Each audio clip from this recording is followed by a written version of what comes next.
নমস্কার, আমি মৌমিতা। একটা গল্প বলি শোনো চ্যানেলে আপনাকে আবারও স্বাগত জানাই। আজকের উপস্থাপনায় আপনি শুনবেন শ্রদ্ধেয়া লেখিকা আশাপূর্ণা দেবী রচিত একটি ছোট গল্প, চোরা দরজা।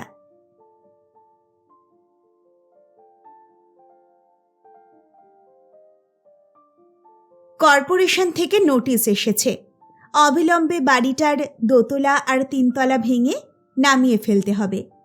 কলকাতা শহরের যে বাড়িগুলি এবছরের বর্ষায় বিশেষ বিপজ্জনক বলে ঘোষিত হয়েছে, পাথুরে ঘাটার এই চক মেলানো বিরাট বাড়িখানা নাকি তাদের মধ্যে অন্যতম।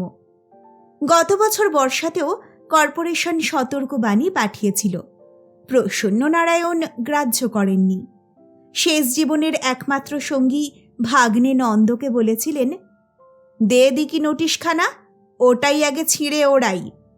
তারপর 1 বছরের শীত, গ্রীষ্ম, বসন্ত পার করে আবার বর্ষা এসেছে। প্রসন্ন নারায়ণ বাড়িটাকে না সারিয়েছেন না ভেঙেছেন।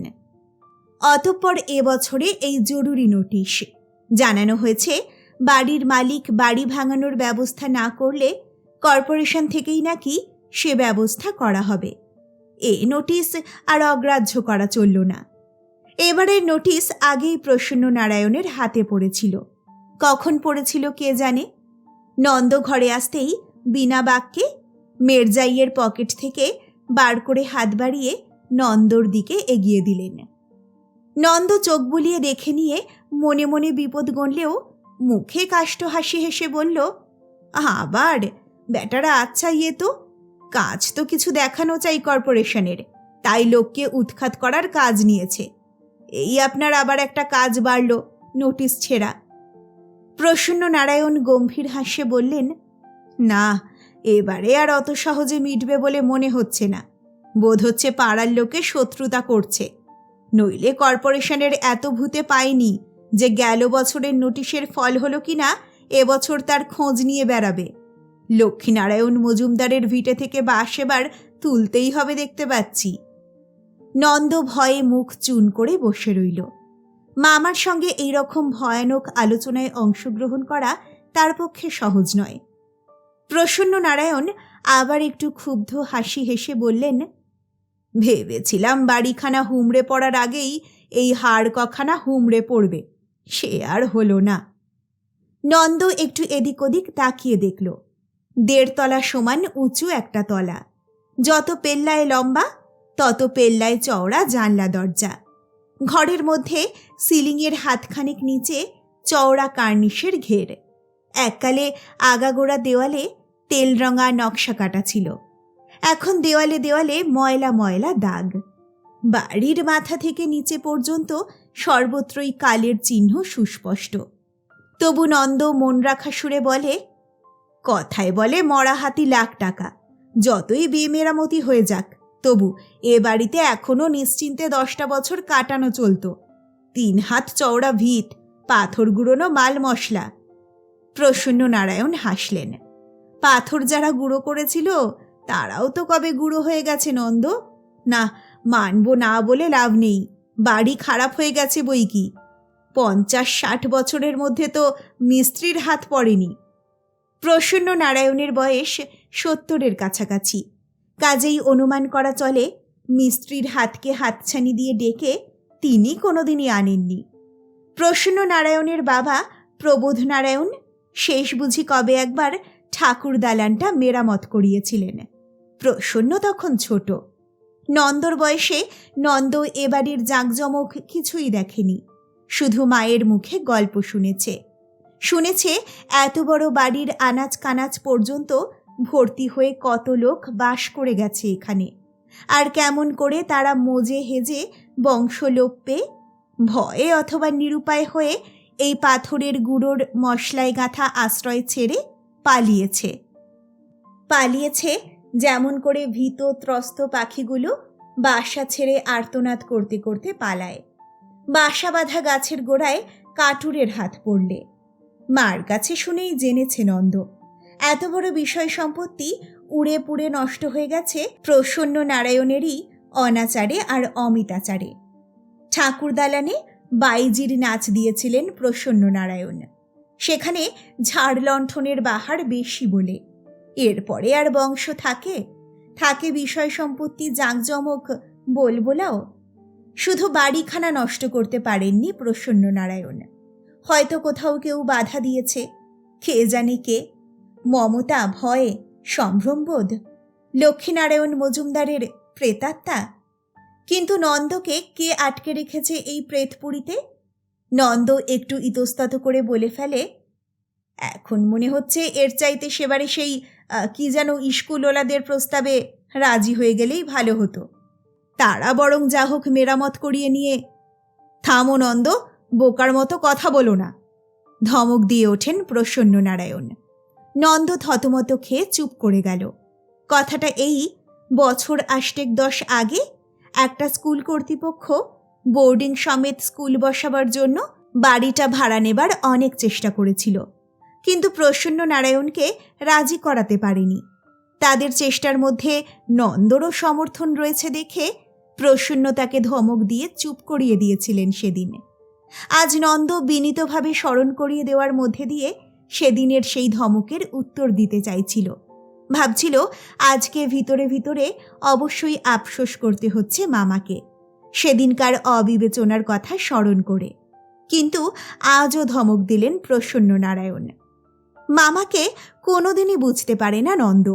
বুঝতে পারে না যে লোক এককালে স্ফূর্তির টাকায় টানাটানি পড়ায় শহর কলকাতার সেরা পাড়ায় অবস্থিত 8-10খানা বাড়ি বেপরোয়া জলের দরে বেচে দিয়েছে, ঝুড়ো মাটির দরে বেচে দিয়েছে দেশের জমিদারি, ভিটেমাটি, ফলন্ত বাগান, ভরন্ত পুকুর, সেই লোকই এই বাড়িখানাকে এমন যক্ষের মতো আগলে বসে আছে কেন?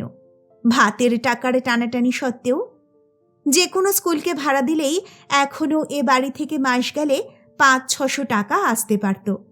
কিছুদিন আগে পর্যন্তও কত সময় কত বিয়ে পার্টি এক রাত্রের জন্যে 200-300 টাকা ভাড়া দিতে চেয়েছে। প্রসন্ন নারায়ণ রাজি হননি। অথচ সত্যি আজকাল নিতান্ত দৈনবাস্তার মধ্যে কাটাতে হচ্ছে প্রসন্ন নারায়ণকে। ভাতে টান না পড়ুক, টান পড়েছে অম্বুরি তামাকে, গোলাপি আতরে, চুনট ধুতিতে, তবু সামান্যতম অংশও ভাড়া দিতে রাজি নন তিনি। 2খানা ঘর হলেই তো চলে যায় এখন বুড়োর, তবু কি আগলানো প্রবৃত্তি। এ বাড়িতে প্রসন্ন নারায়ণের এত মায়া কেন? বসত বাড়ি বলে? তাহলে দেশের 7 পুরুষের ভিটে বেচলেন কি করে? কি জানি, মামাকে বুঝতে পারে না নন্দ, তবু ছাড়তেও পারে না। মজুমদারদের বিরাট গোষ্ঠী এই গোষ্ঠীপতিকে একে একে ছেড়ে গেছে, হয় জমের আকর্ষণে, নয় মুক্ত বাতাসের আকর্ষণে। নন্দ রয়ে গেছে। কিন্তু কেন রয়ে গেছে? কি প্রসন্ন নারায়ণেরই আকর্ষণে? যে কারণেই হোক, তবু নন্দ রয়ে গেছে। প্রসন্ন নারায়ণের ধমক খেয়ে আর সংসারের শাঁসটি রেখে আঁশটি খেয়ে। কিন্তু আর যেন পারছে না নন্দ। এই দৈত্যর মতো বিরাট জনশূন্য বাড়িটা যেন ওকে হাঁ করে গিলতে আসে। সন্ধে হলেই মনে হয় যেন সারা বাড়িতে কারা সব চলে ফিরে বেড়াচ্ছে, খসমস করে সিঁড়ি দিয়ে উঠছে নামছে, ফিস ফিস করে কথা বলছে। অথচ প্রসন্ন নারায়ণ এই প্রেতপুরীতেই থাকবেন, কাজেই নন্দও থাকবে। অবশ্য প্রসন্ন নারায়ণ তাকে বহুবার বলেছেন এই অভিশপ্ত বাড়ি আর তার বাসিন্দা মজুমদারদের শেষ বংশধরকে ছেড়ে চলে যেতে। নন্দ রাজি হয়নি। প্রসন্ন নারায়ণ নন্দকে ধমকে দিয়েই গড়গড়ার নলটা হাতে তুলে নিলেন, অর্থাৎ আর কথা বলবেন না। নন্দ একটু উসখুস করে উঠে গেল। উঠে যেতেই প্রসন্ন নারায়ণ ওর চলার দিকে তাকিয়ে মৃদু একটু হাসলেন, কৌতুকের হাসি। ছেলেটা এত বোকা, মনে করেছে কর্পোরেশনের তোড়জোড়ের মধ্যে যে নন্দরই হাত আছে 12 আনা, এ বুঝি বুঝতে পারবেন না প্রসন্ন নারায়ণ। পাড়াপড়শি কোথা, পাড়াপড়শি কেউ নেই এর মধ্যে। তবু রাগ করলেন না প্রসন্ন নারায়ণ। সত্যি দোষও দেওয়া যায় না ছেলেটাকে। এ বাড়িতে কি আর মানুষে টিকতে পারে? নেহাত নাকি ভালোবাসার টানে পড়ে আছে। সেই ভালোবাসার টানেই ও মামাকে ওর হিসেবে কোনো ভালোবাসায় স্থানান্তরিত করতে চায়। আর একবার হাসলেন প্রসন্ন নারায়ণ। বোকাশোকা ছেলেটা, বোধ বুদ্ধি কত কম। ভাবলেন কথা শেষ না হতেই উঠে গেল, একবার ডেকে না হয় বলে দিই, কর্পোরেশনের অফিসে জবাব দিয়ে দাও, তোমরাই এসে ভেঙে দিয়ে যাও, খরচা যা পড়বে ভাঙা ইটকাঠ বেচেই উঠবে। কিন্তু ডাকলেন না, বসে বসে তামাকি খেতে লাগলেন। নন্দ ও ঘরে গিয়ে একটা স্বস্তির নিঃশ্বাস ফেলল। যাক বাবা, মামা কোনো সন্দেহ করেননি। আর একবার স্বস্তির নিঃশ্বাস ফেলল এ বাড়ি থেকে মুক্তির আশায়। মা যতদিন ছিলেন এমন দম আটকানো অনুভূতি কোনোদিনও আসেনি। ছোটখাটো মাপের বিধবা মানুষটি, তবু তার উপস্থিতিতেই যেন সারা বাড়িটা ভরাট ছিল। অন্তত নন্দর কাছে তো ছিলই। মা কত ইচ্ছে করেছিলেন নন্দর বিয়ের জন্যে, তখন রাজি হয়নি নন্দ। এখন মাঝে মাঝে ভাবে করলেই হতো। বোধ করি এমন দম আটকানো ভাবটা আসত না তাহলে। কিন্তু মাও তো কতদিন হলো মারা গেছেন, সেই স্কুল পার্টিটা আসার আগেই। ওদেরও চেষ্টা চরিত্র করে নন্দই আনিয়েছিল। মাঝে মাঝে বিয়ে পার্টিদেরও নন্দই খবর দেয়, আর আড়াল থেকে ফলাফল দেখে। কিন্তু ফলাফল তো আগেই বলা হয়েছে। প্রসন্ন নারায়ণ জানেন নন্দর এই দুর্বলতা, কিন্তু কোনোদিনই উদ্ঘাটিত করে দেননি তাকে। ও চলে ফিরে বেড়াবে, কথা কইলে কি না কয়ে চুপচাপ বসে থাকলেও সুনীতিকে মনে পড়ায়। ঠিক অমনি বোকাশোকা ছিল মেয়েটা, আর ছেলে মানুষই চালাকি খেলতে চেষ্টা করত প্রসন্ন নারায়ণকে লুকিয়ে। ওর মতনই অমনি প্রসন্ন নারায়ণকে জমের মতো ভয় করত, অথচ প্রাণের মতো ভালোবাসত। মায়ের আকৃতি প্রকৃতি দুই পেয়েছে ছেলেটা। সুনীতির কথা মনে পড়লেই শিরিষের কথা মনে পড়ে। মাতাল অবস্থায় বুঝতে না পেরে যাকে গুলি করে মেরে ফেলেছিলেন প্রসন্ন নারায়ণ। না, সত্যিই বুঝতে পারেননি। রাত্রির 10টার সময় কলাপাতায় মোড়া দুগাছা জুঁই ফুলের গোড়েমালা হাতে নিয়ে চুপি চুপি আসছিল চোরাকুঠুরির ছোট সিঁড়ি দিয়ে। ফুলের গন্ধই ধরিয়ে দিল তাকে। নিজের ঘর থেকে দেখতে পেয়ে চোখ জ্বলে উঠল প্রসন্ন নারায়ণের। গায়ের সমস্ত রক্ত মাথায় চড়ে উঠল। চিনতে পারলেন না ও শিরিষ। ভাবলেন সুনীতির রক্তের মধ্যেও বুঝি বংশের বিষ রক্ত ছটফটিয়ে উঠেছে। ওদের নাকি সেদিন ফুলশয্যার তিথি ছিল, তাই সুনীতি লুকিয়ে নিমন্ত্রণ করেছিল বরকে। বিনা নিমন্ত্রণে জামাই শ্বশুরবাড়িতে আসা প্রসন্ন নারায়ণ পছন্দ করতেন না বলে দাদাকে লুকোবার এই চালাকি সুনীতির। চোরাকুঠুরির সিঁড়ির দরজা খুলে রেখে ঘরে এসেন্স ছড়ানো বিছানা পেতে নিঃশব্দ প্রতীক্ষায় বসেছিল সে। এখনো এক এক সময় ভাবেন প্রসন্ন নারায়ণ, নেশার ঝোঁকে দৃষ্টিশক্তি একেবারে আচ্ছন্ন হয়ে গিয়েছিল যদি, তো ঘ্রাণ শক্তি অত প্রখর থেকে গিয়েছিল কি করে? জুঁই ফুলের গন্ধে অমন চমকে উঠেছিলেন কেমন করে? আজও যেন মাঝে মাঝে সুনীতির গলা চেরা চিৎকারটা চোরাকুঠুরির দালানের কোণে কোণে আছড়ে পড়ে, দাদা এ কি সর্বনাশ করলে গো! তবু প্রসন্ন নারায়ণকে ছেড়ে চলে যায়নি সুনীতি। মায়ের স্নেহে যেন আগলে রেখেছিল তাকে। সেদিন থেকে মদ প্রসন্ন নারায়ণ আর খাননি বলেও কতদিন মৃদু অনুযোগ করেছে। শরীরটা যে একেবারে ভেঙে যাচ্ছে দাদা, বরাবরের অভ্যাস, হঠাৎ অমন ছেড়ে দিলে ওষুধের মতো একটু আধটু খেলেও তো হয়। প্রসন্ন নারায়ণ মৃদু হাসতেন। তুই দেখছি ডাক্তার হয়ে উঠলি। না, মদ আর সেরাত থেকে ছন্নি প্রসন্ন নারায়ণ, ছুঁতে পারেননি। মদের চেহারা মনে করতে গেলেই গুলি খাওয়া শিরিষের রক্তটা মনে পড়ে যায়। বোতলে বোতলে সেই রক্তটাই যদি ভরা থাকে তো সে জিনিস খাওয়া যাবে কেমন করে? বসে থাকতে থাকতে সন্ধ্যা হয়ে গেল। নন্দ খাবার ডাক পাঠিয়েছিল বামুন ঠাকুরকে দিয়ে। খিদে নেই বলে ফিরিয়ে দিলেন প্রসন্ন নারায়ণ। তারপরে নন্দ নিজে ছুটে এলো। হাত নেড়ে না জানিয়ে হাতের ইশারাতেই ওকে চলে যেতে বললেন।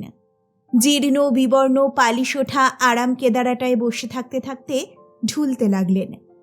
তারপর যখন অনেক রাত হয়েছে, ঠাকুর চলে গেছে, আর নন্দ একটা ঘরে খিল বন্ধ করে ঘুমিয়ে পড়েছে, তখন চটিটা পা থেকে খুলে রেখে আলমারি থেকে ভারী এক থলেও চাবির গোছা নিয়ে আর একটা আলো হাতে করে আস্তে আস্তে 3 তলায় উঠে এলেন প্রসন্ননারায়ণ। বহুকালের মধ্যে 3 তলায় ওঠেননি। সমস্ত ঘরে ঘরে তালা ঝুলছে। তালার চাবি চিনতে দেরি হচ্ছিল, তবু ধীরে ধীরে ধৈর্য ধরে একটির পর একটি দরজা খুললেন প্রসন্ননারায়ণ। পোড়ো বাড়ির চেহারা নিয়ে পড়ে আছে ঘরগুলো। কড়িকাঠ থেকে ঝুলছে ঝুলের ঝুড়ি। বর্ষায় ছাদ থেকে অজস্র জল পড়েছে। মেঝে জমানো ধুলোর উপরে তার চিহ্ন। দেয়ালের গায়ে বড় বড় ফাটল। ঠিক করেছে নন্দ, কর্পোরেশনে খবর দিয়ে। ঠিক করেছে, এ বাড়ি ভেঙে নামানোই দরকার। একটির পর একটি খুলে ফেলে রেখেই এগিয়ে যান। 3 তলায় সব গিন্নিদের এক একখানা ঘর ছিল। প্রসন্ননারায়ণের মার, মেজ খুড়ির, নখুড়ির আর ছোট খুড়ির।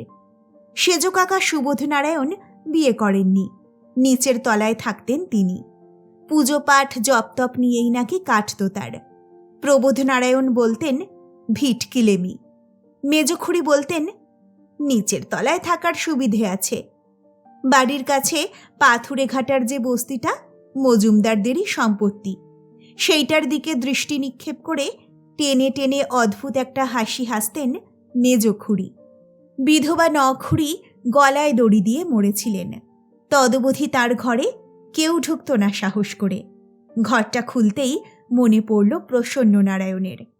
আর মার ঘরটা খুলতেই মনে হলো মা যেন স্নেহকোমল কণ্ঠে ফিস ফিস করে বলে উঠলেন, কে প্রসন্ন, আয় বস। চিররুগ্না মা আজীবন তাকে বিছানায় শুয়ে থাকাই দেখেছেন প্রসন্ননারায়ণ। ছেলেমেয়েরা সহজে কেউ ঘরে ঢুকতে চাইত না, তাই কেউ ঢুকলেই যেন বর্তে যেতেন। আলোটা উঁচু করে তুলে ধরলেন প্রসন্ননারায়ণ। না, কোনোখানে জ্বলে উঠল না খুশিতে উজ্জ্বল অথচ রোগে ক্লান্ত বড় বড় 2টি চোখ। পালঙ্কের উপরে বিছানা নেই। একখানা পায়া ভাঙা ঘাড়গোজা জরাজীর্ণ পালঙ্কের উপরে যে গদির ধ্বংসাবশেষটা এখনো পাতা ছিল, তার তুলোগুলো ছিঁড়ে ছিঁড়ে ইঁদুররা মহোৎসব করেছে। বৃষ্টির জলে সেই ছেঁড়া তুলো ভিজে ওঠায় ঘরে তীব্র একটা ভ্যাপসা গন্ধ। ঘরের পর ঘর সব শেষ করে দালান বারান্দা সিঁড়ি পার হয়ে 3 তলা থেকে নেমে এলেন প্রসন্ননারায়ণ। কিন্তু এ কি, ঘর যে আর ফুরোচ্ছে না দালান বারান্দা। কত ঘর! আশ্চর্য, এত ঘর আছে বাড়িটায়। চক মেলানো বাড়ির 4 চকে ডবল সারি। এই সমস্ত ঘরগুলোয় লোক ছিল বই কি। প্রসন্ননারায়ণের ছেলেবেলাতেও আনাজ কানাজ পর্যন্ত ভর্তি লোক ছিল। বাড়ি গিজ গিজ করত। সবাইকে ভালো করে চিনতেনও না প্রসন্ননারায়ণ। কোথায় গেল সেই সব লোক? ভোজবাজির মতো মিলিয়ে গেল যেন। এখন শুধু প্রসন্ননারায়ণ। দোতলার সব ঘরগুলোয় তালা লাগানো নয়, কতকগুলো শুধু শেকল তোলা। মাঝে মাঝে বোধহয় ঝাড়া মোছাও হয় এগুলো। দক্ষিণের কোণের বারান্দার দিকে শুধু থমকে দাঁড়ালেন প্রসন্ননারায়ণ। এর চাবি কি প্রসন্ননারায়ণের এই গোছার মধ্যে আছে? লাগিয়ে লাগিয়ে দেখলেন। অস্থির হয়ে একই চাবি বারবার দেখতে লাগলেন। তালাটা যেন প্রসন্ননারায়ণকে ব্যঙ্গ করে নীরব ঔদাসীন্যে ঝুলতে লাগল। খুলবে না, এ দরজা খুলবে না। প্রসন্ননারায়ণের স্ত্রীর ঘর, যে ঘরে প্রসন্ননারায়ণ না, কই, কোনোদিনই না। সুরবালার সঙ্গে কোনোদিন এ ঘরে রাত্রি যাপন করেননি প্রসন্ননারায়ণ। আলোটা হাত থেকে নামিয়ে বন্ধ দরজাটায় হাত রেখে চুপ করে দাঁড়িয়ে রইলেন প্রসন্ননারায়ণ। যেন নিঃশব্দ মিনতিতে ভিতরে যে আছে তাকে দরজা খোলবার অনুরোধ জানাচ্ছেন। না, কেউ খুলে দিল না, কোনো দিনই দিত না। মত্ততার অবসানে যদি কোনো রাত্রে প্রসন্ননারায়ণ চুপি চুপি চোরের মতো ঘুমন্ত পুরীর সিঁড়ি দালান পার হয়ে এ ঘরের দরজায় এসে নিঃশব্দে মিনতি জানিয়েছেন, দরজা খুলে অভ্যর্থনা জানাত না সুরবালা। ছোট ছোট টোকা, ছোট ছোট ডাক দীর্ঘ নিঃশ্বাসের মতো বাতাসে ছড়িয়ে পড়ত। চোরের মতোই চুপি চুপি আবার ঘুমন্ত পুরী ডিঙিয়ে নেমে আসতেন প্রসন্ননারায়ণ। নিচের বৈঠকখানায়, যেখানে কিছুক্ষণ আগেও মত্ততার দাপাদাপি চলেছে, যেখান থেকে বিতৃষ্ণায় মুখ ফিরিয়ে আশ্রয় পাবার জন্য ছুটে গিয়েছিলেন সুরবালার কাছে। কোনো কোনো দিন আবার অভিনয়ের ভূমিকা থাকত আলাদা, চোরের মতো নয়, বীর দর্পে উঠে আসতেন প্রসন্ননারায়ণ। মত্ততার অবসানে নয়, মদমত্ত অবস্থাতেই জোরে জোরে ধাক্কা দিতেন, সঙ্গে সঙ্গে খুলে যেত দরজা। দরজা খুলেই লাউডগা সাপের মতো পিছলে পালিয়ে যেত সুরবালা। কোনোদিনও তাকে ধরে ফেলতে পারেননি প্রসন্ননারায়ণ। ধমকে উঠতেন, চিৎকার করতেন, সুরবালাকে খুন করে ফেলবেন বলে আস্ফালন করতেন। সেই সময় মালতী আসত, বলতো, গোয়ারের মতো চেঁচিও না বলছি, চুপ করো, বলেই প্রসন্ননারায়ণকে টেনে ঘরে পুরে খিল বন্ধ করে দিত মালতী। প্রসন্ননারায়ণের দূর সম্পর্কের মাস্তুত বোন মালতী, সুরবালার মাইনে করা। সুরবালাই তাকে পাঠিয়ে দিয়েছে। মাইনে দেওয়ার কথাটা অবশ্য কানাঘুষোর কথা। অনেকদিন আগে নাকি বালবিধবা মালতী যেদিন সুরবালার কাছে গিয়ে নালিশ করেছিল যে একলা পেয়ে প্রসন্ননারায়ণ তার সর্বনাশ করেছেন, কেমন একটা অদ্ভুত হেসে সুরবালা বলেছিল, তা একরকম সদ্বত্ত হয়ে গেল ঠাকুরজি, তুমি আমার সর্বনাশ করেছিলে, আমার বর তোমার সর্বনাশ করেছে। এরপর তুমি যদি আমার হয়ে খাটতে রাজি থাকো, আমি তোমায় মাইনে দেব, সেও আর একরকম সদ্বোধ হবে, দেখো ভেবে। প্রাণপণে তালাটা ধরে আর একবার টান মারলেন প্রসন্ননারায়ণ। খুলল না, শুধু সুরবালার তীক্ষ্ণ হাসির মতো এক টুকরো তীক্ষ্ণ আওয়াজ হলো। দেয়ালে পিঠটা ঠেসে ধরে দাঁড়িয়ে দাঁড়িয়ে ভাবতে লাগলেন প্রসন্ননারায়ণ, সুরবালা যদি একদিনও অমনি করে টেনে নিয়ে বলতো, গোয়ারের মতো চেঁচিও না বলছি, চুপ করো, তাহলে কি পাথুরে ঘাটার মজুমদার বাড়ির এমন প্রেতপুরীর মতো অবস্থা হতো? অনেক দিন ভুগে ভুগে মারা গিয়েছিল মালতী। সুরবালা নাকি প্রাণ দিয়ে সেবা করেছিল তার। প্রসন্ননারায়ণ সেসব খবর রাখেন না। তখন কেশরীবাইজি নতুন আমদানি হয়েছে লখনৌ থেকে। অনেকক্ষণ বোকার মতো দাঁড়িয়ে থেকে অনেক দিন আগের মতো চুপি চুপি দরজায় টোকা দিয়ে উচ্চারণ করলেন প্রসন্ননারায়ণ, সুরবালা, যেন নির্ভীতে ইষ্ট নাম উচ্চারণ করলেন। তারপরে ধীরে ধীরে নেমে এলেন প্রেতপুরীর দালান, বারান্দা, সিঁড়ি পার হয়ে। চক মেলানো উঠোনের ঘেরা বারান্দা পার হয়ে এসে দাঁড়ালেন বৈঠকখানার দরজায়, যে ঘরে এখন বাড়ির সমস্ত ভাঙা পুরনো আসবাবপত্র ডাঁই করা আছে। খানিকক্ষণ দাঁড়িয়ে রইলেন অন্ধকারে। হাতের আলোটা সুরবালার ঘরের সামনে নামিয়েছিলেন, আর তুলে নিতে মনে পড়েনি। সদরের দুপাশে দুটো পাথরের মূর্তি, মানুষ প্রমাণ। সঙ্গিন উঁচানো পাহারাদার সিপাইয়ের ভঙ্গি, সঙ্গিনের আগাটা শুধু ভেঙে গেছে। সেই দিকে চেয়ে একটু হাসলেন প্রসন্ননারায়ণ, তারপরে বেরিয়ে এলেন। হো, গেটে চাবি দেওয়া। আজও এবাড়ির গেটে চাবি পড়ে? কে দেয়? নন্দ, শিরিষের ছেলে। শিরিষের ছেলে এখনও মজুমদার বাড়ি আগলায়। এ চাবি তো প্রসন্ননারায়ণের কাছে নেই। লোহার গেটটা ধরে একবার ঝাঁকুনি দিতে চেষ্টা করলেন। পুরনো কবজা ক্যাচ ক্যাচ করে উঠল। শিউরে উঠলেন প্রসন্ননারায়ণ। নন্দ শুনতে পেল না তো? না, শুনতে পায়নি। লোহার গেটটা অটল হয়ে থাক, চোরা দরজা রয়েছে।